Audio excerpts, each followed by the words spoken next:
tidak ada yang lebih kita perkarakan seharusnya selain masalah keunikan dari kekristenan. Karena hal ini akan membantu kita dalam banyak hal. Pertama, dalam hal memandang siapa Allah yang benar itu. Kedua, siapa diri kita sebenarnya. Kita tidak mungkin bisa mengenali diri kita dengan benar kalau kita tidak mengenal Allah dengan benar.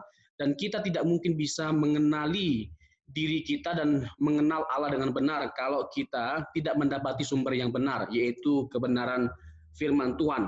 Jadi faedahnya itu benar-benar begitu luar biasa. Dan dengan kita menggali keunikan dari kekristenan, tidak ada sedikit pun ruang bagi kita untuk kita mengkhianati Tuhan kita, untuk kita meninggalkan iman kita, keyakinan kita, karena tidak ada yang lebih indah dalam hidup ini selain menjadi pengikut Kristus. Yang selanjutnya, kita bisa memandang dan menyikapi persoalan hidup kita dengan baik dan benar. Sekalipun ada masalah, ada banyak persoalan, tetapi semuanya itu tidak membuat kita menjadi lemah dan putus asa, apalagi hilang harapan. Semuanya itu akan kita temukan, semuanya itu akan kita gali, kita persoalkan dalam pembahasan materi ini. Jadi sangat-sangat menarik. Baik Bang, boleh silakan memaparkan materinya Bang, dan teman-teman teknis akan bantu untuk co-host. Baik, Oke. Bang, silakan. Sebelum ibadah hari H ini, kemarin dilakukan rapat untuk ibadah ini, bagaimana teknisnya, dan Pak Gembala kasih waktu saya, puji Tuhan ya, banyak ya waktunya, kurang lebih 5 jam lah nanti kita untuk diskusi ini.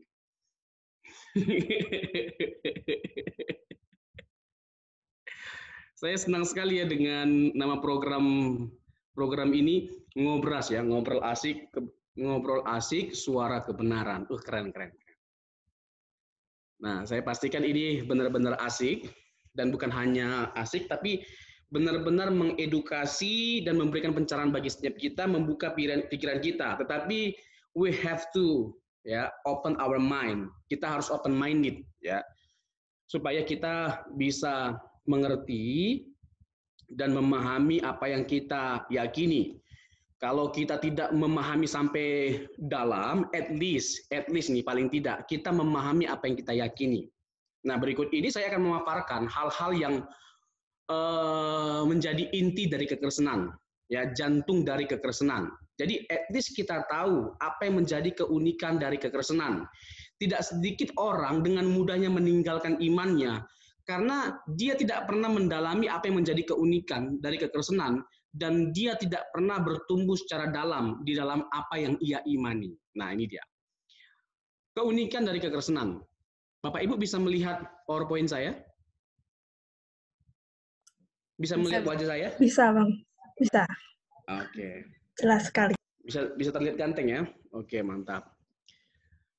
Oke, keunikan dari kekristenan. Mengenal keunikan dari kekristenan membuat kita untuk tetap kuat dan tidak mudah tergoncangkan, baik karena masalah pengajaran maupun persoalan kehidupan.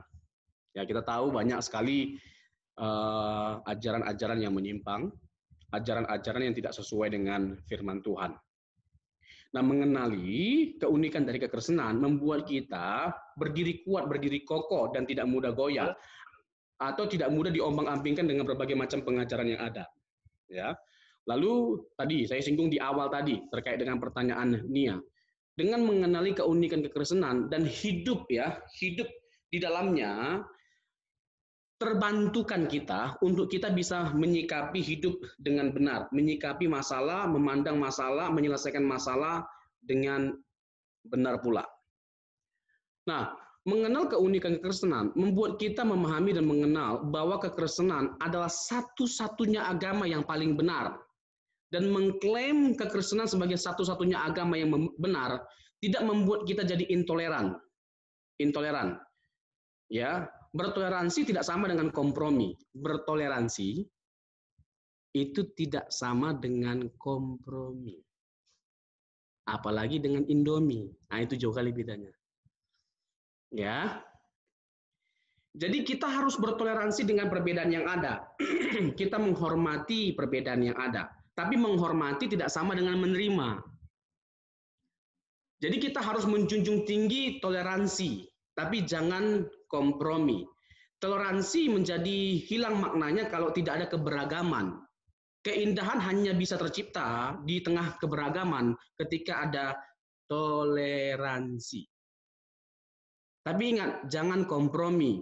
Bagi kita tidak ada keyakinan yang lebih benar atau yang paling benar di luar kekristenan. Titik. Ya. Jadi mengenal keunikan kekristenan membuat kita memahami dan mengenal bahwa kekristenan adalah satu-satunya, bukan one of, but the only one.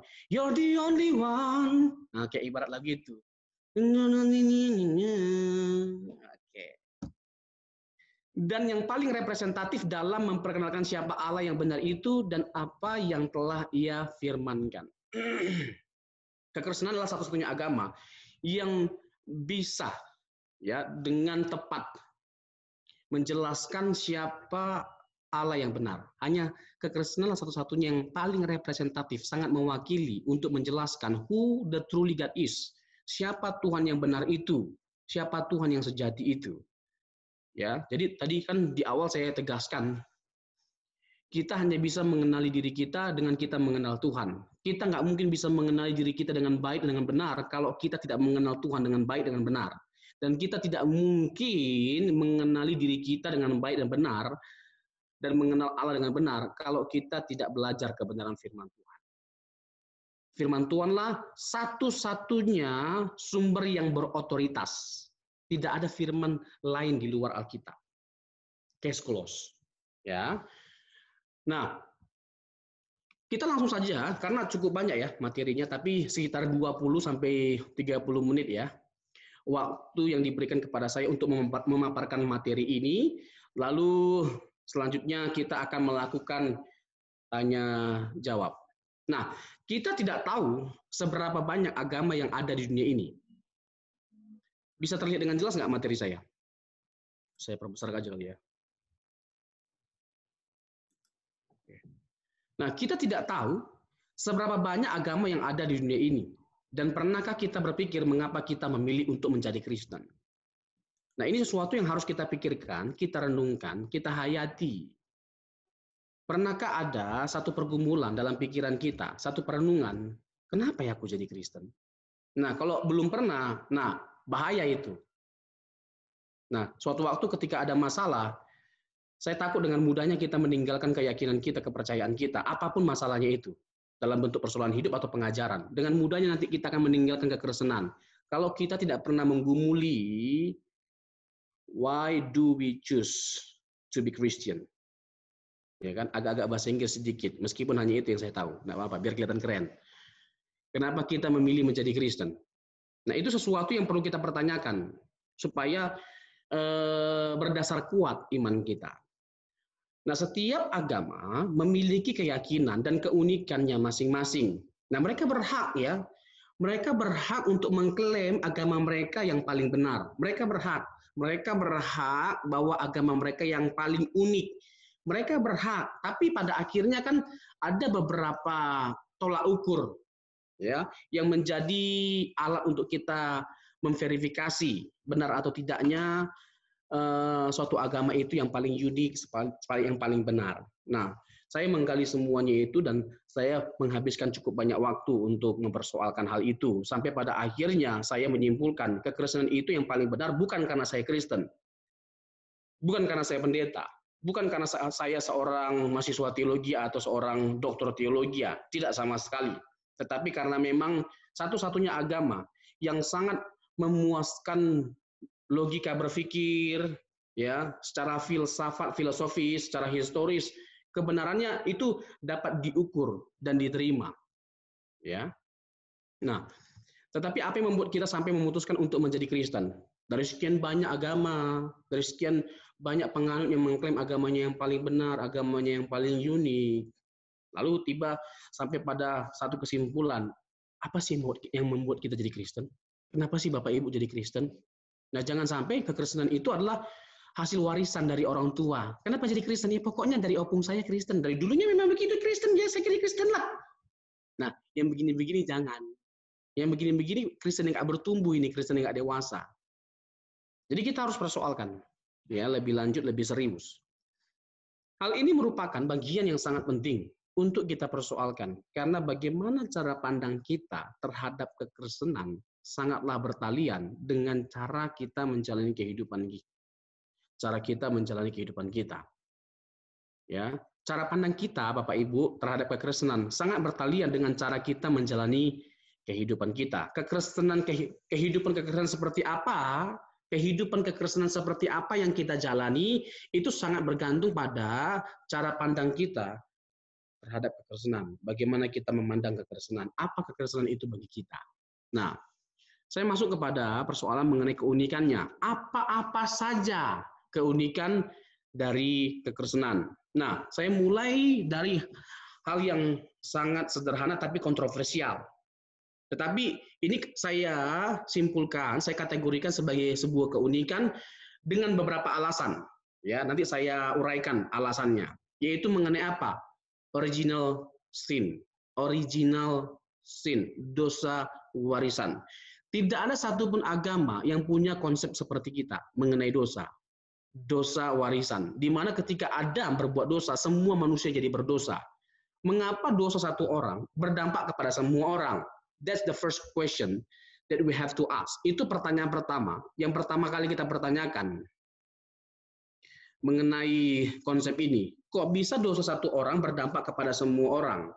Ini yang disebut dengan original sin, dosa turunan. Satu orang berdosa, semua orang berdosa. Bapak Ibu bisa nanti lihat ya, seperti Roma pasal yang ke-15, Roma pasal yang ke-3 ayat 23, Roma pasal 6 ayat 23. Itu semua jelas mengindikasikan bahwa semua orang telah berbuat dosa tanpa terkecuali, termasuk bayi yang belum lahir dikategorikan telah berdosa sekalipun belum berbuat dosa. Itu diakibatkan original sin, dosa turunan. Jadi kita tidak menganut teori tabul rasa. Teori tabul rasa, ya bayi lahir seperti kertas putih. Enggak, sudah ada cacatnya. Sudah bercacat celah. Pernah nggak terlintas dalam pikiran kita, anak kecil, anak bayi, anak balita lah, anak kecil lah ya, nggak pernah diajarkan bagaimana cara berbohong. Mana ada apa ceritanya? Diajar sama papanya, nanti ya, kalau kamu mau berbohong secara profesional begini. Nggak ada. Ada nggak orang tua di sini begitu? Nggak ada. Tapi nanti kenapa naluri berbohongnya itu bisa keluar dengan begitu saja tanpa dia pernah diajar untuk berbohong. Misalnya dipecahkan tuh vas bunga mamanya yang mahal, ya, yang favorit, pecah, plak, terus dia yang pecahkan, tapi dia bilang bukan aku mah, kucing. Nah, mengapa dengan begitu cepatnya dia bisa berbohong padahal nggak pernah diajari? Ya, rasa takut tentu. Tapi yang paling fundamental adalah karena ada natur dosa dalam diri setiap manusia. Jadi manusia itu punya natur dosa. Natur dosa itulah yang membuat manusia bisa jahat tanpa diajarkan kejahatan. Ya, Bapak Ibu, tolong dicatat. Natur dosa itulah yang membuat manusia bisa melakukan kejahatan tanpa diajarkan bagaimana cara berbuat jahat. Bisa berbuat dosa tanpa diajarkan bagaimana cara berdosa. Natur dosa. Loh, tapi bagaimana Pak? Kayak nggak make sense secara logika. Bapak Ibu, pernah nggak Bapak Ibu melihat binatang buas mengajarkan anaknya bagaimana cara menjadi buas? Nggak ada itu.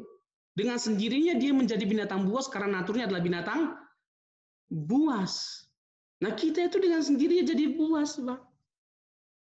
Karena natur kita ini memang buas, natur dosa, berdosa.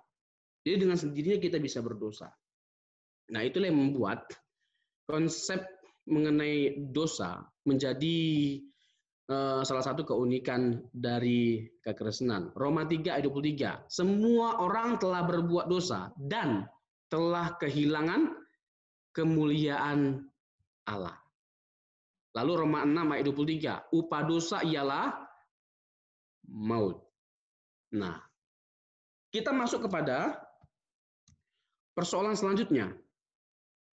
Keunikan selanjutnya dari kekristenan adalah terletak dari konsep keselamatan. Jadi sistematis saya urutkan.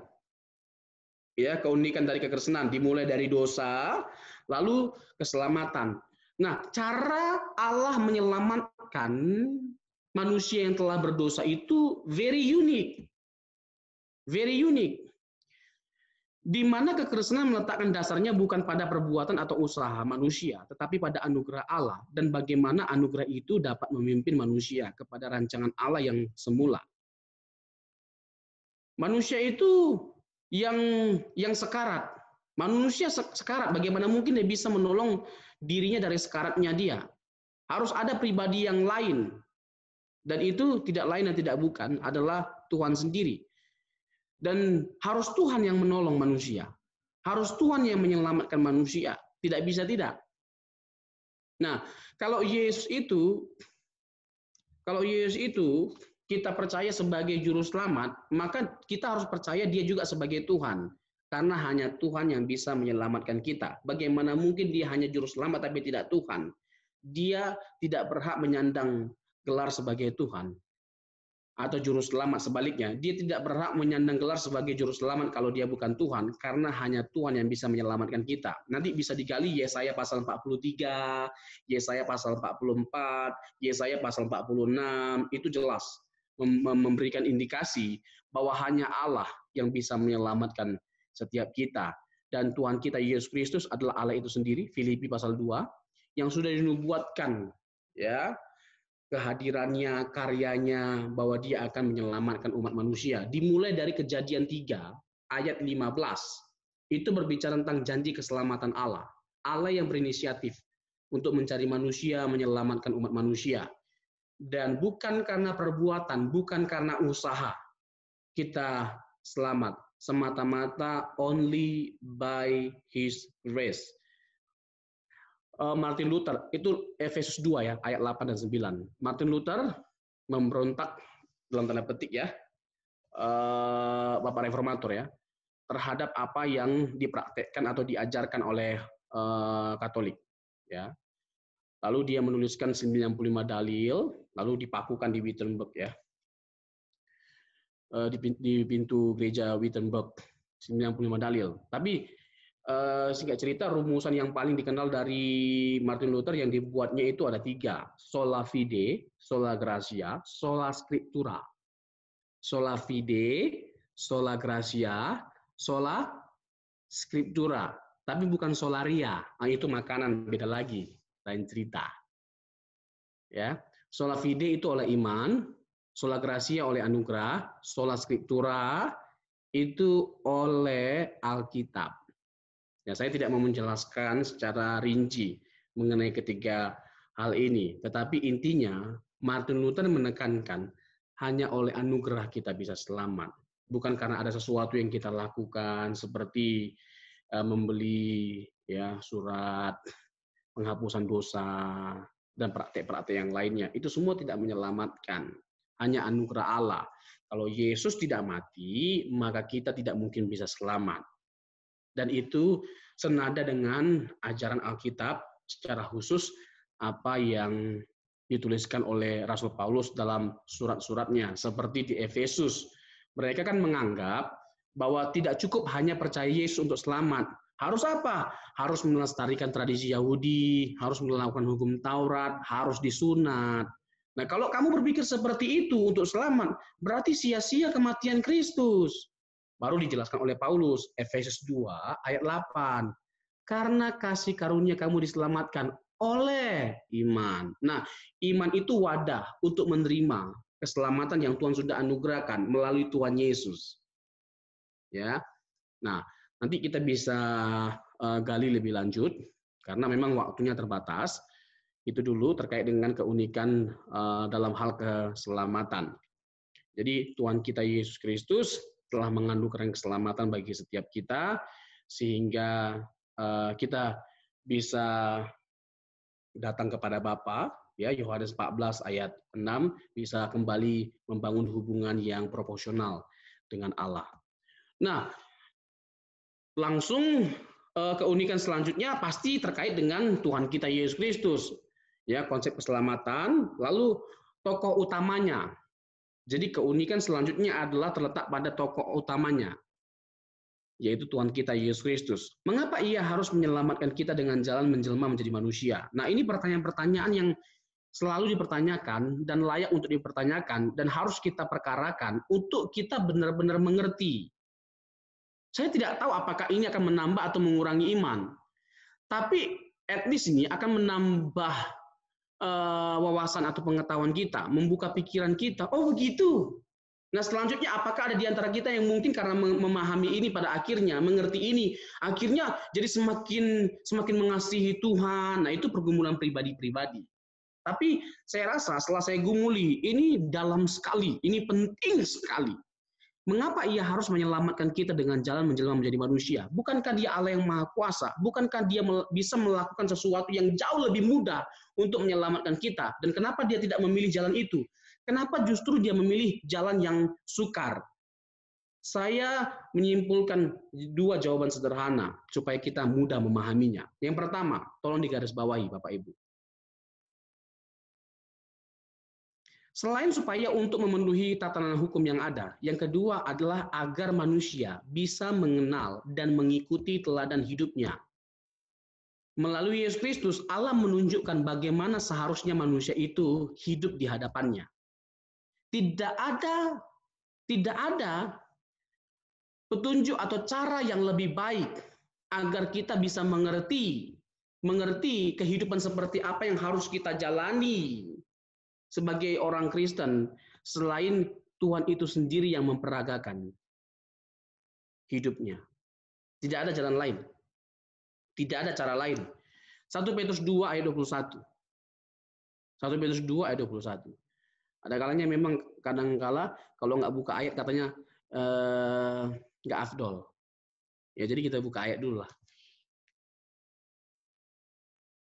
1 Petrus 2 ayat 21. Sebab untuk itulah kamu dipanggil, karena Kristus pun telah menderita untuk kamu dan telah meninggalkan teladan bagimu, supaya kamu mengikuti jejaknya. Jadi, jangan kita persoalkan mengapa kita menderita, sebab untuk itulah kita dipanggil. Itu poin utama, ya, yang harus kita pegang. Jadi jangan mengharapkan kehidupan tanpa penderitaan. Itu sesuatu yang nonsen. Itu pengharapan palsu. Jadi kalau ada sesuatu yang menghibur kita dengan kata-kata seperti itu sesuatu yang bersifat nonsen, ya. Dan jangan sekali-sekali kita mengharapkan kehidupan tanpa penderitaan, karena mengharapkan kehidupan tanpa penderitaan di dunia yang penuh dengan penderitaan ini, itu nonsens, itu omong kosong, itu tidak betul. Dan itu membuat sia-sia pengorbanan Tuhan Yesus. Karena apa? Sejatinya dia datang ke dunia ini untuk membawa kita ke tempat di mana dia berada. Di mana di tempat itu tidak ada duka cita, tidak ada air mata, tidak ada tangisan, tidak ada sakit penyakit, tidak ada kematian, tidak ada penderitaan. Nah dia datang, satu-satunya pribadi dari surga, datang ke dunia. Dia datang ke dunia, memberikan nyawanya supaya kita bisa pergi ke tempatnya. Hanya pribadi yang dari surga yang bisa membawa kita pulang ke surga. Sekali lagi ya, hanya pribadi yang dari surga yang bisa membawa kita pulang ke surga. Itulah yang membuat kita percaya kekristenan sebagai satu-satunya agama yang paling benar. Karena Alkitab menegaskan dengan jelas, Yohanes pasal 3, dia datang dari surga. Datang dari surga untuk membawa kita pulang. Yohanes pasal yang ke-14 ayat 2 ya dan 3. Di rumah Bapakku banyak tempat. Di rumah Bapakku banyak tempat. Jadi sangat jelas Bapak Ibu Saudara seiman bahwa Tuhan kita Yesus Kristus memiliki pengorbanan yang begitu luar biasa, dan hal itu dia lakukan. Karena apa? Karena dia mengasihi kita dengan kasih yang sempurna. Tidak tunggu dia mati untuk kita kagum. Bapak Ibu garis bawah ini ya. Tidak tunggu dia mati untuk kita bisa kagum. Pada waktu dia di dalam kandungan Maria saja, itu sudah membuat kita berdetak kagum. How come? How come? Bagaimana bisa? Selama 9 bulan, bukan 2-3 hari. Dan Tuhan Yesus itu normal. Sama seperti kita, 9 bulan ya 9 bulan juga dia di kandungan. Bukan 2-3 bulan, 4 bulan. Itu Yesus lahir prematur kalau 4 bulan. Iya kan? Lagunya bukan Yesus juru selamat lahir di Bethlehem, berubah. Yesus juru selamat lahir prematur. Ini 9 bulan tetap. Nah itu saja sudah membuat kita tergagum. Kok bisa ya Tuhan mau berdiam dalam kandungan seorang wanita selama 9 bulan. Ya, jadi pengorbanannya itu sudah dimulai sejak dalam kandungan Maria loh. Tuhan loh yang mempunyai atas alam semesta ini. Demi keselamatan kita, dia mau berdiam dalam kandungan seorang wanita selama 9 bulan. Itu sih membuat saya nggak habis pikir, kok bisa ya? Memang betul-betul dahsyat sekali kasih Tuhan itu. Dan kok mau ya dia datang menjadi manusia, bukan hanya datang sebagai manusia, tapi menderita, rela menderita. Luar biasa. Nah, yang kedua itu nggak kalah penting sebenarnya. Ya, bahwa dia ingin menunjukkan satu pola hidup seperti apa yang harus kita jalani. Anak Allah menjelma menjadi manusia, supaya kita manusia bisa menjadi anak-anak Allah. Nah, kehidupan dia selama di bumi ini dituliskan dalam Injil. Diwariskan kepada kita. Supaya apa? Supaya kita mengenali dan menghidupinya. Supaya kita mengikuti jejaknya. 1 Petrus 2 ayat 21. Supaya kita mengikuti jejaknya. Yohanes 2 ya, 1 Yohanes 2 ayat 6. Barang siapa yang mengaku mengenal Allah, ia wajib hidup sama seperti Yesus hidup. Nah, mungkin saya bahas singkat yang poin pertama. Mengapa harus dengan jalan kematian? Mengapa harus dengan jalan kematian Yesus menyelamatkan kita? Karena itu konsekuensi dari kejatuhan. Konsekuensi manusia yang berdosa. Mengalami maut, kematian. Jadi kalau Allah mau menyelamatkan manusia, maka jalan yang harus dia tempuh untuk menyelamatkan manusia ini adalah dengan memikul konsekuensi ini, yaitu kematian. Ya, penyakit kita lah yang ditanggungnya. Yesaya pasal 53. Penyakit kita yang ditanggungnya. Dia menjadi menderita karena kita, karena dosa kita. Orang bilang karena dia dikutuk dan sebagainya macamnya, karena dosanya, kesalahannya. Tidak. Karena kesalahan kita. Yesaya pasal 53. Jadi tatanan hukum. Ya, dengan Tuhan menyelamatkan kita melalui kematian, hal itu menunjukkan keadilan, kasih, kebijaksanaan, dan kebaikan Allah itu sempurna. Kasihnya sempurna, keadilannya juga sempurna. Ya, kalau Allah itu adil, maka nggak boleh sembarangan jalan yang dia tempuh untuk menyelamatkan kita. Harus dengan jalan ini, yaitu kematian. Karena konsekuensi dari kejatuhan adalah kematian. Itulah yang membuat dia tidak memilih cara lain untuk menyelamatkan umat manusia. Hanya dengan kematian. Selanjutnya, unik dalam konsep kealahan, di mana kita meyakini Allah yang Tritunggal. Nah, ini juga menjadi sesuatu yang sangat-sangat kontroversial. Diperdebatkan, dikritik, kekristenan sangat sering diserang dalam hal ini. Ya, tetapi jangan sedikit pun iman kita beralih karena banyaknya orang yang menyerang kita. Tidak peduli seberapa banyak orang yang menyerang kita.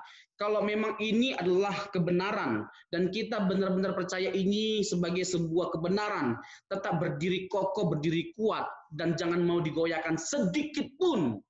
Karena memang tidak ada Allah yang benar selain atau di luar daripada apa yang disaksikan oleh Alkitab. Tidak ada.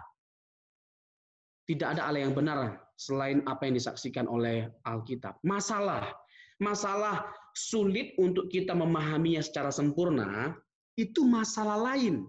Tapi pertanyaannya, the big question, ya, pertanyaan terbesar yang harus kita perkarakan adalah, benar nggak Alkitab menyaksikan Allah Tritunggal ini? Ada nggak eksistensi dari Allah yang Tritunggal ini? Itu dulu. Kalau ada, maka tidak ada ruang bagi kita sedikit pun untuk menolaknya, sekalipun sukar bagi kita untuk memahaminya. Tetapi ada dulu.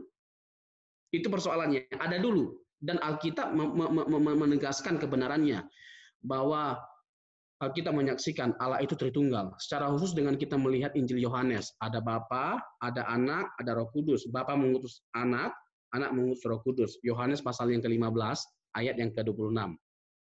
Ya, tapi kan Pak, kalau nggak bisa dijelaskan secara sempurna, ditangkap secara sempurna, sulit kita menganggap ini sebagai sebuah kebenaran. Sebab sekarang pertanyaannya, setuju nggak Allah itu maha besar? Setuju. Terus bisa nggak kita menjelaskan Allah yang maha besar itu dengan sempurna? Nggak bisa. Sifatnya aja nggak bisa kita jelaskan secara sempurna. Apalagi pribadinya.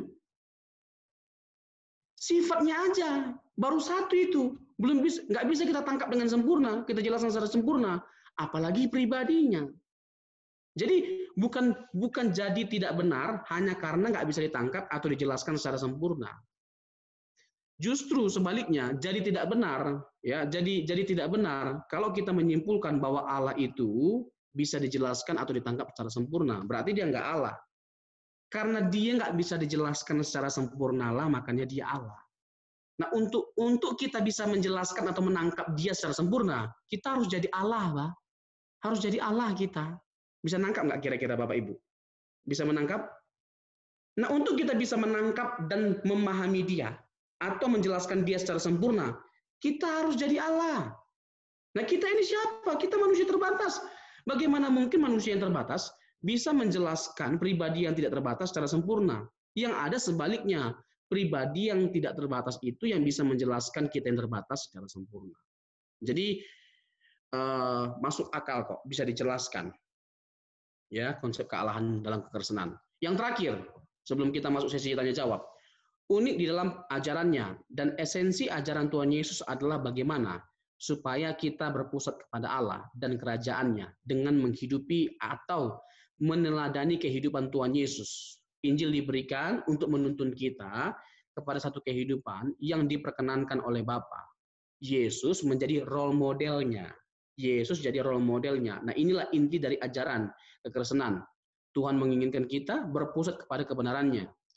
Filipi 1 ayat 27, ya Matius 6 ayat 33, ya cari dahulu kerajaan Allah dan kebenarannya. Kerajaan dan kebenarannya menjadi yang terpenting dari segala-galanya. Lalu Alkitab memberikan banyak sekali mengenai prinsip-prinsip kehidupan yang membawa kita kepada kemenangan atau kemerdekaan. Dan yang paling penting adalah mindset kita. Roma 12 ayat 2.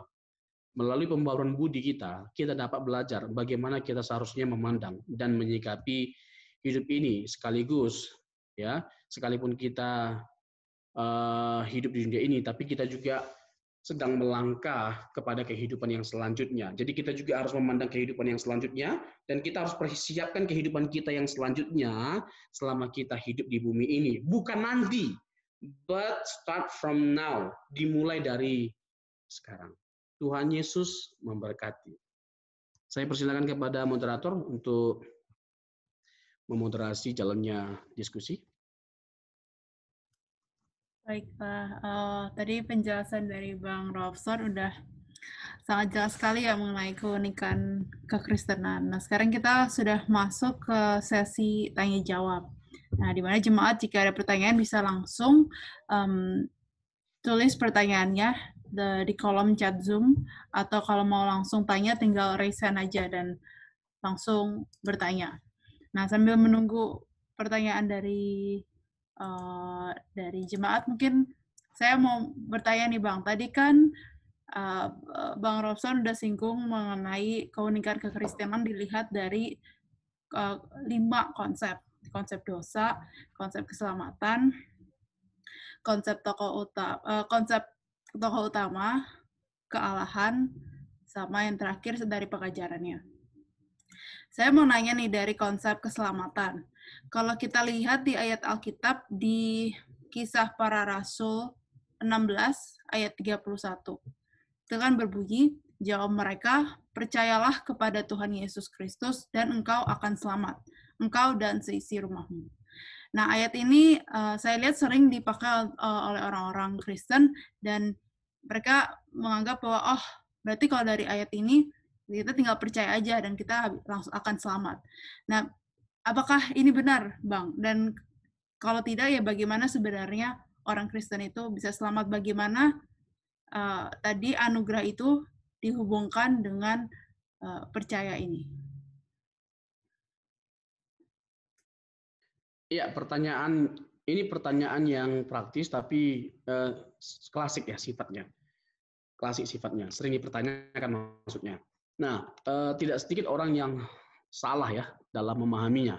Begini, tidak ada hal yang otomatis dalam hidup ini, apalagi dalam hal keselamatan. Hanya karena kita sudah percaya, lalu semua keluarga kita nanti pasti percaya seperti kita. Belum tentu. Apalagi kalau terkait dengan keselamatan. Allah tidak pernah memaksa. Ya, itu bukan sifat Allah. Allah itu kasih. Nah, jelas dari ayat 31 kan jelas. Percayalah kepada Tuhan Yesus Kristus dan engkau akan selamat, engkau dan seisi rumahmu. Maksudnya begini, Yesuslah yang menjadi dasar atau sumber keselamatan bagi dia dan bagi keluarganya. Bagi dia dan keluarganya. Nah, ini kan kita harus pahami pada waktu itu kan masih awal sekali gitu loh kekristenan itu. Nah, jadi masih perlu penegasan-penegasan yang bersifat dasariah. Ya, mereka nggak tahu bahwa Yesus itu juru selamat. Kalau sekarang kan udah 2000 tahun berlangsung waktu dan sudah dalam tanda petik sudah sangat kokoh kekristenan itu dengan segala ajarannya. Dan dalam ya pengetahuan atau wawasan kita terkait dengan Tuhan kita Yesus Kristus. Tapi pada waktu itu kan masih sangat dasaria, mereka masih menghadapi orang-orang yang belum tahu, belum mengenal Yesus, apalagi mereka disodorkan ini ya dengan seorang pribadi yang adalah manusia itu sendiri, dan mereka diajak untuk menggantungkan keselamatan mereka kepada seorang manusia yang notabene ini sesuatu yang sangat besar kemungkinan untuk ditolak. Nah, dalam konteks ini loh, Petrus menegaskan ini. Maksudnya Yesus itu yang akan menjadi dasar keselamatan bagi dia dan bagi keluarganya. Tapi tidak otomatis hanya karena dia selamat lalu otomatis semua selamat. Itu bergantung respon. Tidak ada yang otomatis. Karena faktanya banyak kok keluarga yang non Kristen ketika jadi Kristen salah satu anggota keluarganya, tapi tetap aja nggak Kristen keluarganya. Nah, kita juga harus open minded, pikiran kita terbuka, jernih melihat setiap case. Ya, jangan membabi buta. Ya pokoknya nanti percaya aja dulu kamu, nanti semua keluarga kamu pasti selamat. Nah juga banyak yang enggak itu. Tunggu dulu, Pak. Jangan terburu-buru nafsu untuk menyimpulkan. Kalau kata kota, pelan-pelan saja. Oke, begitu. Gitu. Baik, Bang. Sekarang mungkin saya mau menyambung yang tadi ya, soal satu keluarga percaya atau tidak percaya. Mungkin beberapa dari kita hidup di tengah-tengah keluarga yang belum percaya. Dan gimana sih caranya bisa hidup berdampingan, toleransi seperti yang Abang bilang itu tadi, tapi tidak kompromi, dan lalu bagaimana agar bisa orang Kristen ini menjadi berguna untuk saudara yang belum seiman? Gitu Bang, pertanyaan saya.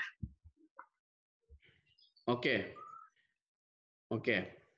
Bagaimana? Oke, mungkin saya singgung sedikit pertanyaan yang sebelumnya tadi ya. Mungkin ada orang, nah ini kan sudah sesuatu yang bersifat klasik lagi nih, klasik. Yosua pasal 24, aku dan seisi rumahku, kami akan beribadah kepada Tuhan. Jadi kalau kita sudah percaya Tuhan, nanti seisi rumah kita pasti percaya Tuhan. Nah, ini kan orang-orang yang tidak yang tidak realistis. Faktanya seperti yang saya bilang tadi, nggak sedikit kok rumah tangga atau keluarga yang ketika dia percaya, tapi anggota keluarganya tetap nggak percaya. Nggak usah jauh-jauh nih ya. Pernah dengar nama Saifuddin? Saifuddin yang mana? Ibrahim. Nggak mungkin Saifuddin Samosir deh. Apalagi Saifuddin Pak Pahan. Saifuddin Ibrahim ya. Nah, sampai sekarang masih non Kristen tuh keluarganya, nggak jadi Kristen. Tapi sekarang loh, udah berulang-ulang kali, mungkin ratusan kali diajak keluarganya jadi Kristen, enggak juga. Anaknya tetap aja diskusi terus, debat terus, enggak kunjung jadi Kristen. Terus gimana? Mau kita berlakukan ayat ini? Tapi kan Yosua bilang, aku dan seisi rumahku. Lihat konteksnya, Pak. Konteksnya keluarga Yosua itu sudah percaya Tuhan, percaya Yahweh, Pak. Bisa nangkap nggak kira-kira? Bapak Ibu bisa nangkap? Konteksnya udah percaya. Jadi aku dan seisi rumahku yang sudah percaya kepada Yahweh itu akan tetap memilih Tuhan apapun yang terjadi. Kalian boleh pergi meninggalkan dia, tapi aku dan seisi rumahku yang sudah percaya Yahweh tidak akan sekali-sekali meninggalkan Yahweh. Itu maksudnya. Ya kan, pintar dikit, Bang. Boleh bodoh tapi jangan sempurna. Sempurna kali bodohnya. Silakan lanjut. Tadi sorry. Bagaimana hidup berdampingan dengan orang-orang yang mungkin belum percaya sama Tuhan gitu, Tuhan kita Yesus. Dan gimana sih caranya kita biar bisa berguna untuk orang yang belum percaya tersebut, Bang? Sebenarnya tanpa terkesan menggurui ya. Iya, betul. Sebenarnya saya punya satu solusi yang menurut saya bagus ini, yaitu dengan Bapak Ibu ikut kelas apologet saya. Ikut kelas apologet saya. Silakan Bapak Ibu, Abang sekalian promosi. Nanti saya lagi menggalakkan satu kelas apologetika online, ya, setiap jam 5 sore sampai jam setengah 7, dari 1,5 jam selama 2 bulan, 8 kali pertemuan, baru 1 kali pertemuan dilakukan, dan itu free. 100 orang pertama dapat sertifikat, tapi udah full, ya. Tapi saya buka lagi Zoom saya menjadi 300 karena banyaknya atau besarnya animo yang ada. Nah, nanti Bali juga kalau memang ada yang mau ikut, pasti saya utamakan, ya kan? Yang lain saya geser. Saya geser ke samping gambarnya maksudnya. Nah, oke, itu salah satu jawaban, bukan jawaban sih, promosi sebenarnya. Nah, jawabannya sebenarnya begini. Tadi udah tambah kasih tahu, Pak Gembala, kasih tahu di awal bahwa anaknya banyak menghadapi orang-orang yang sudah tidak lagi percaya Tuhan. Begitu ya Pak Gembala ya? Yang sudah tidak lagi percaya Tuhan. Bayangkan, ini bukan soal Yesus itu Tuhan, bukan Allah itu Tritunggal nggak ya? Tuhan aja udah nggak percaya. Apalagi Yesus Tuhan, apalagi Allah Tritunggal, apalagi Alkitab firman Allah. Tuhan dia nggak percaya. Ya. Nah, memang kita nggak bisa memungkiri bahwa orang-orang seperti itu semakin banyak. Orang-orang yang nggak percaya Tuhan itu semakin banyak. Eropa, Amerika jangan ditanya lagi, yaitu sudah jadi kebudayaan ya. Orang-orang nggak percaya Tuhan. Dan kayak tabu kalau kita mempercakapkan keyakinan di sana sekarang ini. Nah, tapi jangan salah, di Indonesia juga mulai banyak seperti bola es ini, makin lama makin besar. Makin lama makin besar, dan takutnya orang tua nggak tahu bahwa anaknya itu juga sudah dipengaruhi oleh mereka. Orang-orang yang nggak percaya Tuhan. Dan akhirnya anak-anaknya pun jadi nggak percaya Tuhan. Ini kan mengerikan. Makanya salah satu hal yang sangat-sangat penting untuk diperkarakan oleh orang tua adalah bagaimana ya selain memberikan ya teladan hidup kepada anaknya, teladan hidup yang takut akan Tuhan, tapi harus memastikan bahwa anaknya itu terus bertumbuh di dalam Tuhan. Kalau enggak bahaya. Bahaya, kita sedang tinggal di dunia yang sekular atau postmodern, bukan modern lagi, postmo, di mana sifatnya itu ada 3. There is no absolute truth, there is no absolute meaning, there is no absolute certainty, there is no absolute truth. Tidak ada kebenaran yang bersifat mutlak, tidak ada tujuan yang bersifat mutlak. Jadi hidup ini itu, ya menurut kita lah, semuanya jadi relatif pada akhirnya. Ngeri loh. Nah, inilah dunia kita, realitas dunia kita saat ini. Orang nggak mau tahu dengan Tuhan. Karena apa? Percaya Tuhan tetap kok hidupku bermasalah. Percaya Tuhan tapi aku tetap menderita. Percaya Tuhan dunia makin nggak jelas, makin nggak karu-karuan. Nah, jadi menjadi sangat penting untuk kita yang pertama ya, bertumbuh dalam pengajaran, dalam kebenaran, seperti yang dilakukan oleh GSKI Rehoboth Bali ini, ngobras, ya kan, ngobrol asik, suara kebenaran. Nah, ini bagus sekali nih. Jarang ada ibadah minggu seperti GSKI Bali Rehoboth ini. Ya, tanya jawab begini. Biasanya khotbah 30 menit selesai, langsung selesai. Ini tanya jawab, ya kan, mantap. Ya, salut. Nah, pastikan, sedikit lagi deh ya, nih ya, pastikan bahwa kita memahami apa yang kita imani, sehingga ketika kita punya kesempatan untuk menjawab ya kritikan yang ada, kita bisa menjawab mereka dengan baik, dan bisa saja jawaban yang kita berikan itu membuka pikiran mereka. Nah, diri kita dulu kita persiapkan. Ya, tapi betul tadi dengan bahasa yang santun, 1 Petrus 3:15, ketika kita mau memberikan pertanggungjawaban iman kita harus melakukannya dengan sopan santun. Karena gini, ada kalanya bukan karena kita kurang meyakinkan, bukan karena pengajaran kita kurang bagus, tapi cara kita, sikap kita yang membuat mereka itu syak terhadap kita. Kita jadi batu sandungan bagi mereka. Sama seperti Mahatma Gandhi. I like Christ, but I don't like Christian. I like Christ. Aku suka Kristus, tapi aku nggak suka orang-orang Kristen. Karena dia mendapati pada waktu itu orang-orang Kristen tidak hidup sesuai dengan ajaran Tuhan Yesus. Itulah yang menjadi masalah mengapa Mahatma Gandhi nggak jadi Kristen. Hanya karena masalah hidup. Jadi pastikan kita itu jangan hanya sekedar berjuang menguasai semua ilmu yang ada, semua teori yang ada, semua doktrin yang ada, semuanya kita pelajari, kita kuasai. Tapi yang paling esensial sebenarnya bukan itu. Bagaimana kita menguasai emosi, menguasai diri, sehingga kita bisa memancarkan kasih Kristus dimanapun kita berada. Mantap ya. Lanjut. Ini pertanyaannya nyambung nih sama penjelasan yang terakhir tadi, ada dari jemaat. Shalom Bang, bagaimana cara menanggapi dan berperilaku ketika seseorang yang datang dari latar belakang agama yang berbeda dengan Kristen, kemudian mungkin kecewa dengan perilaku orang Kristen yang tidak mencerminkan firman Tuhan. Hal ini yang kemudian membuat mereka menjadi memandang orang Kristen sebelah mata. Nah, apa yang harus kita lakukan? Damn. Terkejut saya, kaget saya.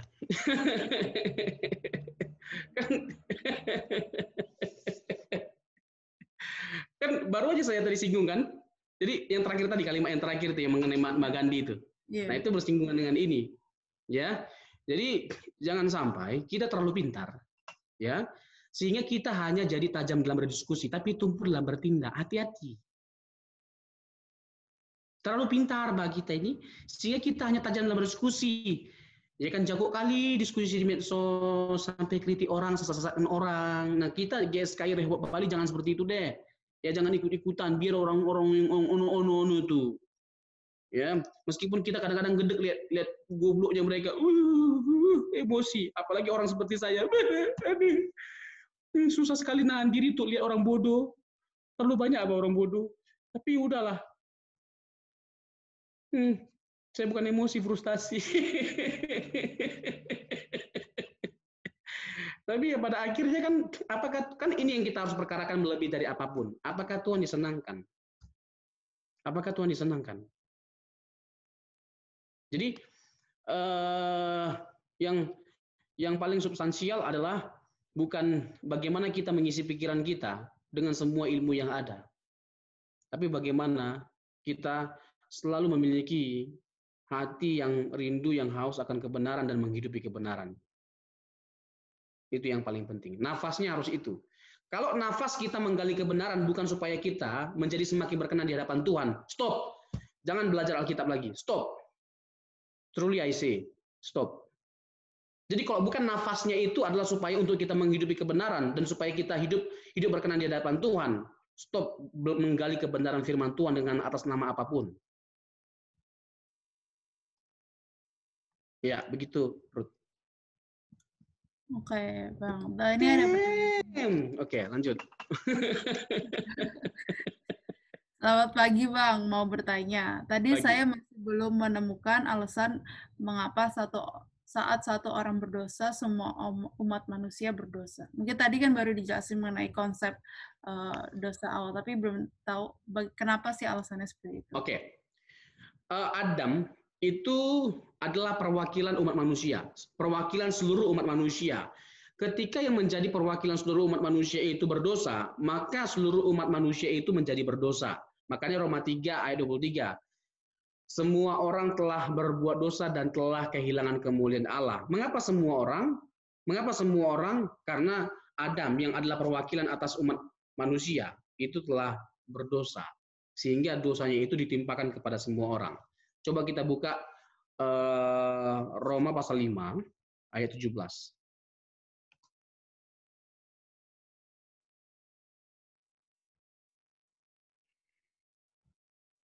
Sudah? Sebab jika oleh dosa satu orang, maut telah berkuasa oleh satu orang itu, ya. Jika oleh dosa satu orang, maut telah berkuasa oleh satu orang itu. Maut telah berkuasa oleh karena satu orang, dosa satu orang. Kenapa? Maut jadi berkuasa dan berdampak kepada semua orang. Karena Adam itu adalah perwakilan atas seluruh umat manusia. Begitu. Ya, sehingga semua orang berdosa. Begitu ya, Ruth ya? Oke, Bang. Terus ada pertanyaan lagi mengenai Sorry, saya tambah sedikit. Oh, ya. Ya tentu masih ada pertanyaan lanjutan. Tapi bagaimana bisa kita menganggap bahwa bayi pun bisa berdosa? padahal belum berbuat dosa, sudah dianggap berdosa sekalipun belum berbuat dosa. Mungkin pepatah ini kental sekali dalam pikiran kita. Pepatah ini, tak ada gading yang tak retak. Tapi pada akhirnya gading pun retak juga sama Gisel.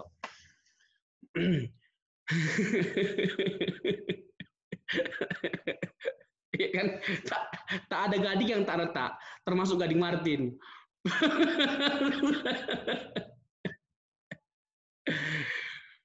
ini pertanyaan ini gini. Ini sebenarnya kompleks, kalau mau saya jawab kompleks sekali. Ya, bahkan ada sesuatu yang sangat-sangat kita takuti dan sangat kita hindari.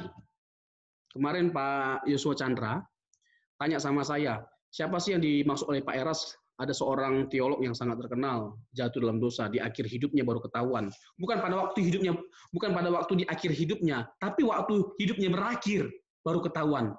Itu beda loh. Bukan di akhir hidupnya, tapi pada waktu hidupnya berakhir baru ketahuan. Saya sebut namanya. Ya, saya sebut namanya ya, Raffi Zakarias. Hebat sekali pelayanannya. Hebat sekali pelayanannya. Tapi ingat, tak ada gading yang tak retak. Tak ada manusia yang sempurna, tidak ada manusia yang tidak bercacat. Hebat sekali pelayanannya, pintar sekali, dan seorang apologet yang terkenal di seluruh dunia. Teolog atau apologet banyak sekali ngefans dengan dia, dengan Raffi Zakarias ini. Bapak Ibu bisa lihat di YouTube, banyak sekali ya, videonya di YouTube, ya, dan pintar sekali. Pertanyaan-pertanyaan yang sukar dia jawab dengan mudah dan sangat elegan, sangat brilliant, very brilliant. Itu Raffi Zakarias. Tapi tahu nggak, ada pelajaran yang mahal sekali yang kita dapat dari Raffi Zakarias, pelajaran moral. Penting sekali. Apa itu? Sehebat-hebatnya manusia, sekudus-kudusnya manusia. Ingat, dia tetap manusia yang bisa jatuh. Dia tetap manusia yang bisa jatuh. Siapapun itu, jangan terlalu sombong. Ya, jadi tidak ada solusi lain untuk kita mengentaskan masalah ini selain mata kita selalu tertuju kepada Tuhan.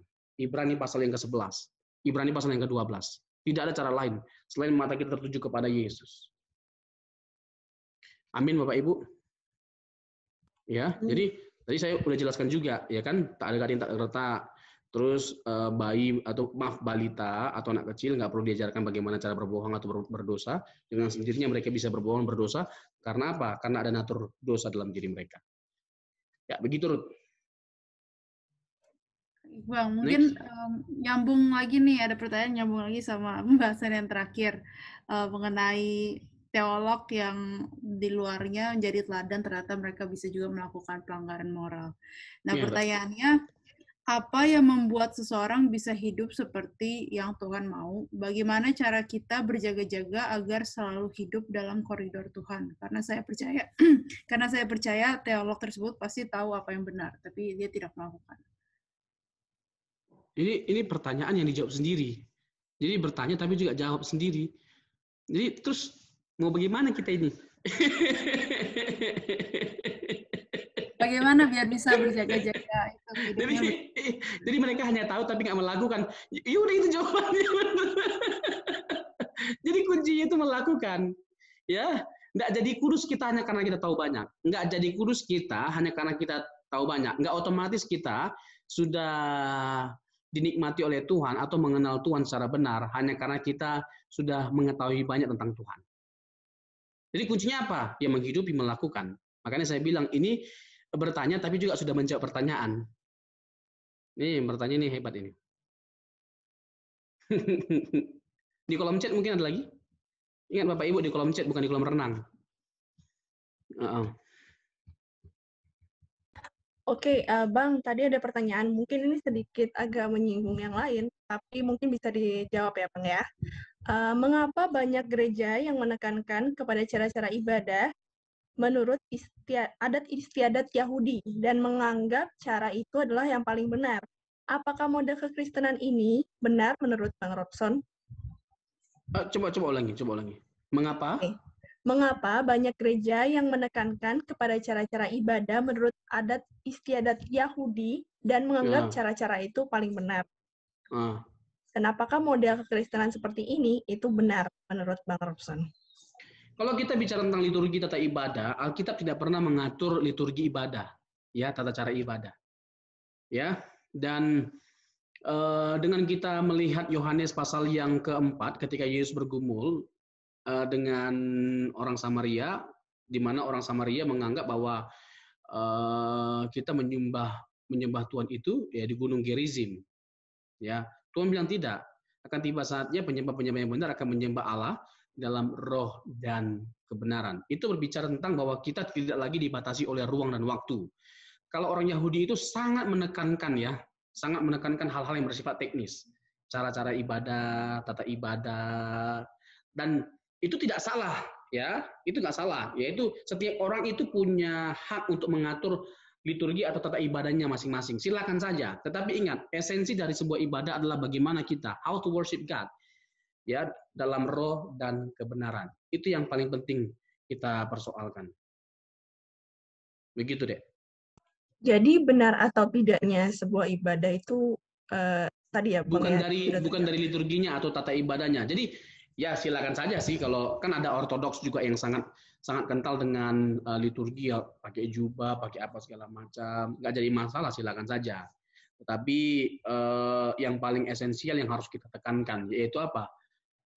Bagaimana kita menyembah Tuhan dalam roh dan kebenaran seperti yang ditegaskan oleh Tuhan Yesus kepada perempuan Samaria itu.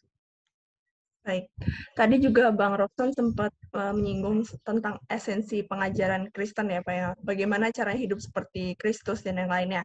Tapi banyak anak muda zaman sekarang yang mungkin bertanya, kita kudus itu kita masih jauh loh dari kudus, kita masih dosa, kayaknya mustahil deh. Kalau menurut Abang gimana nih, kalau pendapat anak muda seperti ini? Waduh, ini pertanyaan bagus sekali loh, ya. Tadi dalam roh dan kebenaran itu Yohanes 4 pasal 4 ayat 24 ya. Nah, ini mungkin dalam konteks kita GSKI ini sesuatu yang menjadi warna dari GSKI. Ya, hidup seperti Yesus, kan ada 3 pilar kan. Menjadi seperti Yesus, terus LB3 dan bertanggung jawab.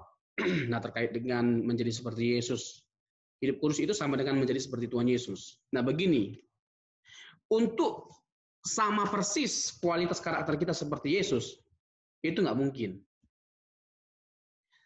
Tapi tidak bisa tidak Yesus yang menjadi model kita. Kenapa? Karena tidak ada satu tokoh pun yang hidupnya seperti Tuhan Yesus. Nah, kalau ada Tuhan Yesus yang punya kehidupan yang lebih unggul dari semua manusia yang ada di dunia ini, kenapa nggak Tuhan Yesus yang kita jadikan model yang sempurna? Jadi dia modelnya, nggak bisa tidak dia, harus dia. Tadi kan jelas kan, Yohanes 5 ayat 48, 1 Yohanes 2 ayat 21, 1 Yohanes 1 Petrus 2 ayat 21, terus 1 Yohanes 2 ayat 8. Ayat 6, barang siapa yang mengaku mengenal dia, ia wajib hidup sama seperti Yesus hidup. Itu Alkitab yang menegaskan, bukan kita. Nah, kita nggak bisa menghindari. Karena apa? Itu perintah Tuhan. Ada ruang bagi kita untuk menghindarinya dan tidak mempercayainya. Kalau memang Alkitab tidak menegaskan. Tapi nggak ada ruang bagi kita untuk menolaknya sedikit pun. Karena Alkitab memang memerintahkan. Masalah nanti kita akan sama karakternya dengan Tuhan Yesus, ya itu kan lain lagi pertanyaannya. Nggak mungkin. Tapi tidak bisa tidak Yesus yang menjadi model, harus dia. Gitu loh. Sebenarnya kalau kita mau gali lebih dalam lagi, teleos itu sebenarnya utuh, lengkap. Ya, utuh lengkap. Bagaimana kita menghidupi kehendak Allah secara utuh dan lengkap seperti yang diteladankan, dilakukan atau diperagakan oleh Tuhan Yesus. Dengan utuh dia memenuhi apa yang menjadi kehendak Allah. Itu maksudnya. Ya mulai dari hal yang kecil lah, ya. Mulai dari hal yang kecil. Persis seperti yang Yesus lakukan, mengampuni orang yang bersalah, ya kan? Itu yang dia teladankan, bermurah hati kepada orang banyak, ya kan? Terus apalagi, ya, bertanggung jawab atas hidup. Dia juga seorang tukang kayu dan masih banyak lagi, bermurah hati, banyak ya yang Yesus lakukan. Mulai dari hal yang seperti itu. Baik, Bang. Mungkin ini pertanyaan saya yang terakhir, tapi kalau Bapak Ibu masih mau bertanya, bisa langsung chat, ke kolom chat atau raise hand ya, Bapak Ibu. Saya peringatkan lagi.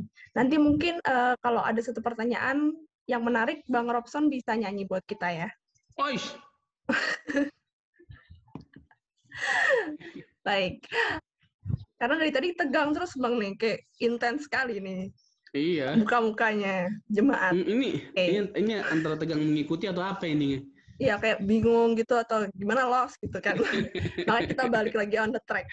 Oke, Bang. Nah, saya mau bertanya dari persepsi anak muda ya, maksudnya dari sudut pandang anak muda. Yang zaman sekarang katanya kan ada yang sama sekali nggak percaya Tuhan, ateis. Ada yang percaya Tuhan tapi nggak tahu Tuhan yang mana, agnostik. Habis itu ada juga beberapa orang yang aku punya prinsip, tapi prinsip yang mana nggak jelas gitu.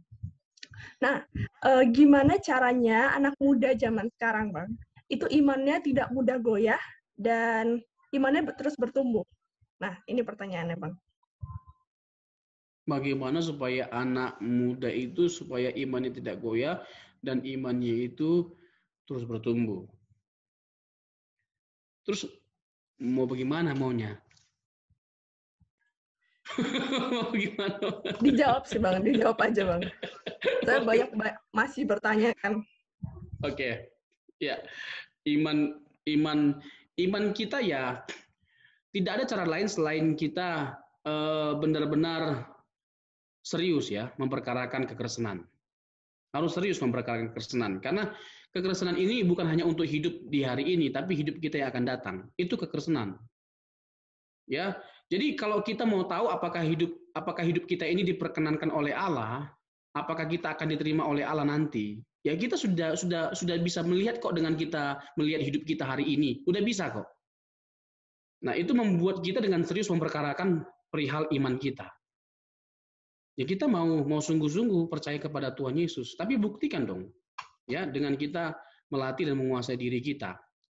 Ya jaga komunitas ya. Alkitab dengan jelas kebiasaan yang baik itu dirusak oleh lingkungan yang buruk.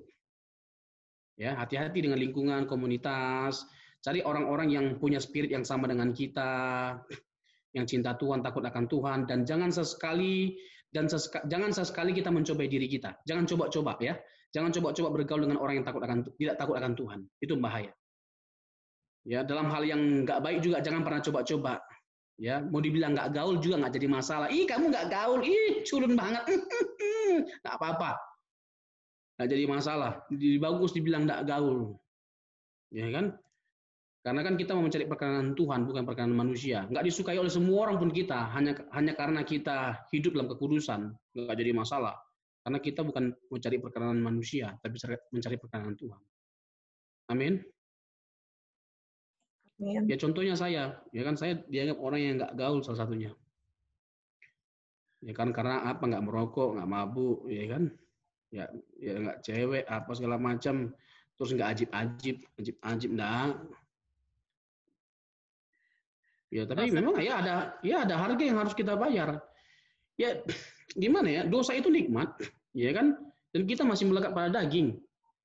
Ya ada harga yang kita bayar. Tapi ingat, suatu hari semuanya akan terbayar ketika kita di hadirat Tuhan. Tuhan akan mempermuliakan kita. Dan tidak ada hal yang lebih membahagiakan selain kita dipermuliakan bersama dengan Kristus di surga. Nah, itu yang menjadi prinsip kita. Oke, begitu nih ya.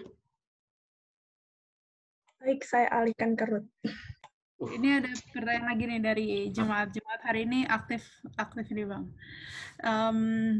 Ini mungkin pertanyaan yang sering kita perdebatkan, tapi ternyata sampai sekarang pun masih banyak gereja yang menjadikan hal ini sebagai patokan rohani atau tidaknya seseorang, yaitu bahasa roh. Bagaimana pendapat Pak Robson tentang bahasa roh itu sendiri? Karena kita masih sering merasa masih berdosa sehingga kita belum dipenuhi oleh Roh Kudus, makanya kita masih belum bisa bahasa roh. Atau merasa sudah rohani hanya karena kita bisa bahasa roh, padahal belum tentu juga berasal dari Tuhan. Bagaimana kita juga bisa membedakan tentang bahasa roh ini? Sebenarnya bahasa roh ini butuh sesi khusus sebenarnya. Untuk menjawab pertanyaan ini butuh sesi khusus. Ya maksud saya supaya diundang lagi. Itu begini-begini. Kalau Bapak Ibu nggak bisa menangkap saya dengan bahasa tidak langsung, ya udahlah bahasa langsung aja. Maklumlah BTL, pada tembak langsung.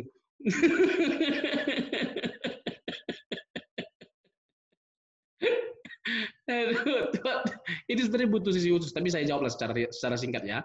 Jadi banyak orang yang salah paham mengenai bahasa roh. Tapi saya jawab dulu ya mengenai posisi saya. Saya percaya bahasa roh. Saya bahasa roh. Tapi nggak sedikit orang salah memahami bahasa roh.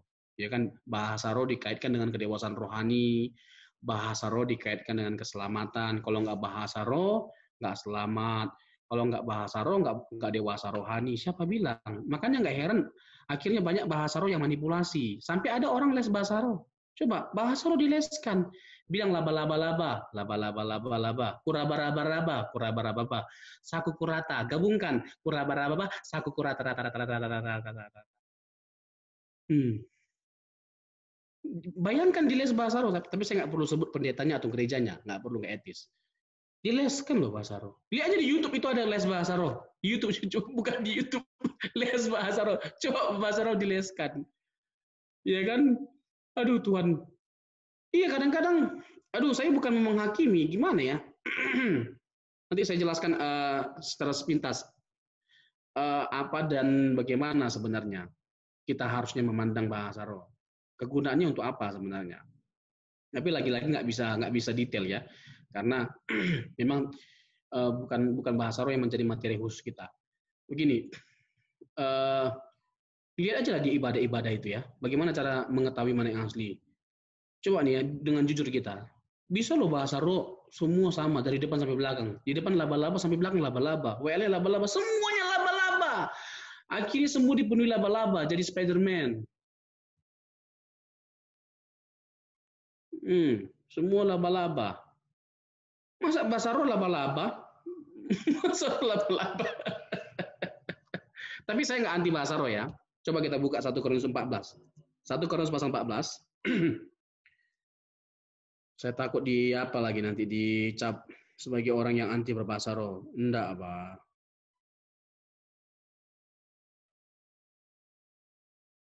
Satu Korintus pasal yang ke-8 ayat yang ke-39. Ayat 39. Karena itu saudara-saudaraku, usahakanlah dirimu untuk memperoleh karunia untuk bernubuat, dan janganlah melarang orang yang berkata-kata dengan bahasa roh. Jangan melarang. Ya, meskipun pada waktu itu tidak sedikit orang yang menyalahgunakan bahasa roh, tapi ya bukan berarti Paulus melarang orang untuk menggunakan bahasa roh, bahkan menganjurkan supaya orang tidak melarang orang menggunakan bahasa roh. Jadi tidak salah. Tapi kalau kita pelajari ya terkait dengan bahasa roh itu bukan karunia yang utama. Ingat, bahasa roh itu bukan karunia yang utama. Kalau bahasa roh itu tidak menjadi karunia utama, bukan karunia utama, mengapa kita paling banyak menghabiskan waktu kita, fokus kita kepada sesuatu yang bukan utama, yaitu bahasa roh? Lucu. Ya. Jadi begitu. Nanti mungkin di lain kesempatan kita eksplor lebih jauh mengenai bahasa roh. Nanti diundang lagi Bang Robson. Oh iya, pastilah itu. Tadi ada pertanyaan terakhir nih Bang. Habis itu kita tutup.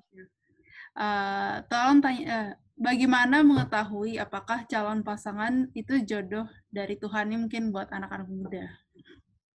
Waduh, ini kayak lagu Anang aja ini. Jodohku, maunya ku dirimu hingga nanti.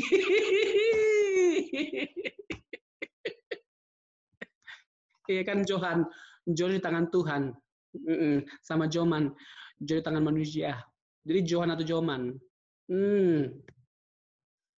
Oke, Bapak Ibu, jodoh di tangan kita, tapi Tuhan memberikan rambu-rambunya dalam Alkitab. Seperti apa kriteria wanita yang akan kita pilih atau pria yang akan kita pilih. Yang pastinya bukan hanya seiman, tapi juga mengasihi Tuhan. Seiman tapi juga nggak mengasihi Tuhan untuk apa? Ingat ya, seiman tapi nggak mengasihi Tuhan untuk apa? Kenapa nggak kita katakan jodoh di tangan Tuhan. Nanti kalau misalnya pria atau wanita itu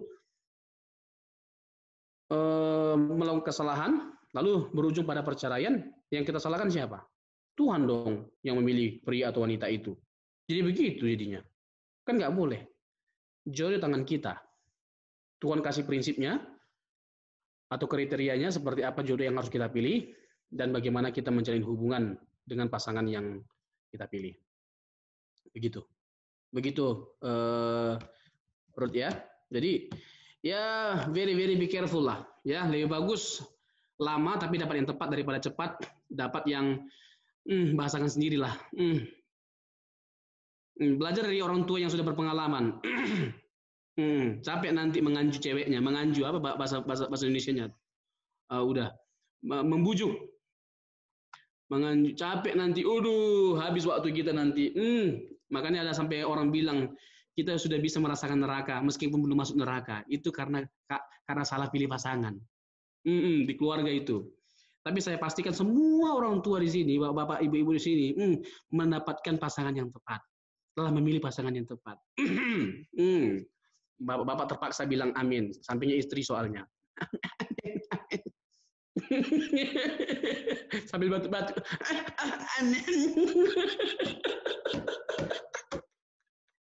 Karena samping istri soalnya.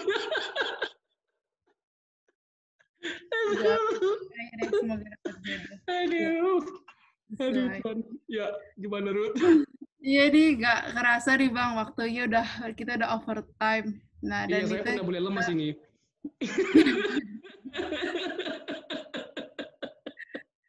Dan kita lihat jemaat udah tidak ada pertanyaan lagi, dan mungkin diskusi kita pada pagi hari ini sampai di sini dulu ya.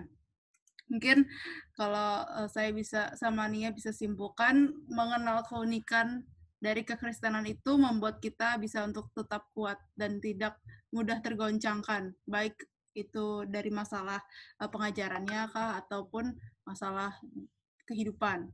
Nah, jadi kalau kita berdasarkan pembahasan tadi, keunikan kekristenan bisa dilihat dari 5 konsep mengenai dosa, di mana kita memahami mengenai dosa turunan, kemudian keselamatan, anugerah, konsep tokoh utama, konsep kealahan, dan konsep pengajaran dari kekristenan itu. Baik, saya tambahkan, tadi mengutip kata Bang Robson, kita tidak tahu seberapa banyak agama yang ada di dunia ini. Dan pernahkah kita berpikir mengapa kita memilih untuk menjadi Kristen? Jadi pertanyaan ini akan kita renungkan setiap hari ya Bapak Ibu, apa yang membuat kita sampai memutuskan untuk menjadi Kristen? Dan apakah hidup kita sudah berkenan kepada Tuhan Yesus? Nah, Bang Robson, terima kasih banyak untuk pemaparan firman Tuhannya. Saya percaya Bapak Ibu di sini juga sangat diberkati. Boleh angkat tangannya yang diberkati semuanya? Ya, baik. Bang Robson mungkin mau menambahkan atau jangan di-mute, Bang. Siap.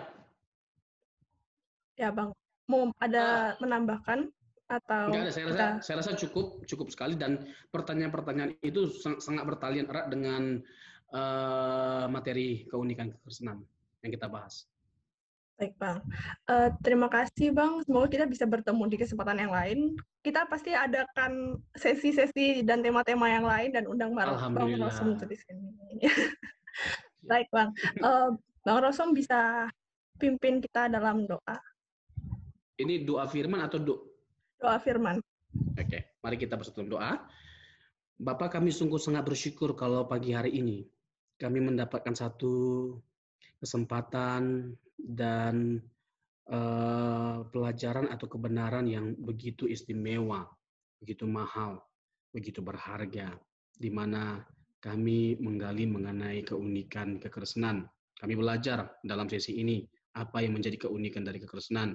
Tapi kami rindu dan kami serius mau memperkarakan kehidupan kekristenan kami sesuai dengan keunikan dari kekristenan yang kami pelajari hari ini. Dan biarlah kiranya Tuhan yang terus menuntun kami melalui roh-Mu dan hikmat-Mu, sehingga kami dapat menerapkan, mengaplikasikan, dan menghidupi seluruh kebenaran dengan baik dan benar, dan nama Tuhan dipermuliakan lewat hidup kami, dan kami diperkenankan oleh Tuhan untuk kami bersama-sama menikmati hadirat-Mu di kekalan nanti. Terima kasih Tuhan Yesus.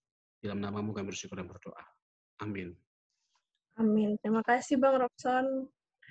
Bapak Ibu sekalian, saya undang Bapak Haryanto untuk membacakan pengumuman.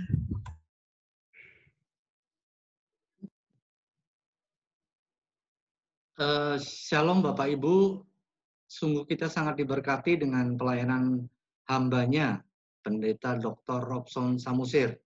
Sekali lagi atas nama pengurus dan jemaat di GSKI Bali, kami mengucapkan terima kasih atas pelayanannya. Kami percaya bahwa Pak Robson, Bang Robson akan dipakai Tuhan lebih dahsyat lagi. Dan kami tagih janjinya juga. Nanti kita akan bersama-sama lagi di sesi yang akan datang. Janjinya satu lagi, kelas Apollo Gate-nya. Tolong linknya dikirim ke kami. Karena jemaat butuh memberi jawaban bahkan buat dirinya sendiri bagaimana dengan pertanyaan-pertanyaan tentang kekristenan. Amin. Siap. Minggu depan kita akan ngobras lagi bersama dengan Pendeta Dr. Yohanes Parapat. Melanjutkan apa yang sudah disampaikan sebelumnya, yaitu tentang hidup di dalam kasih. Yang kedua, ya. Jangan lupa bahwa linknya adalah link yang sama. Kalau Bapak Ibu butuh link yang lebih ini lagi, nanti kita akan umumkan di grup KSK, atau juga Bapak Ibu bisa menghubungi pengurus dan para pekerja di GSKI Rehoboth. Yang berikutnya juga, welcome untuk teman-teman yang baru hadir ya di Zoom GSKI Rehoboth ini. Kita adakan memang belum banyak, tetapi kami percaya bahwa apa yang akan kami adakan ini sungguh-sungguh membawa dampak bagi kehidupan kita ya. Kebenaran-kebenaran ngobrol asiknya itu benar-benar ada isinya, bukan sekedar ngobrol ya. Kita juga tadi saya lupa, belum dengar suaranya Bang Robson menyanyikan lagu. Nanti tunggu ya Bang Robson. Oke, kalau Bapak Ibu rindu memberkati pelayanan kami, boleh melakukan persembahan, itu ada di layar ya, bisa dibaca ya. Rasanya pengumuman dari saya cukup itu. Saya kembalikan ke Pak Tamba untuk doa penutup. Tuhan Yesus memberkati.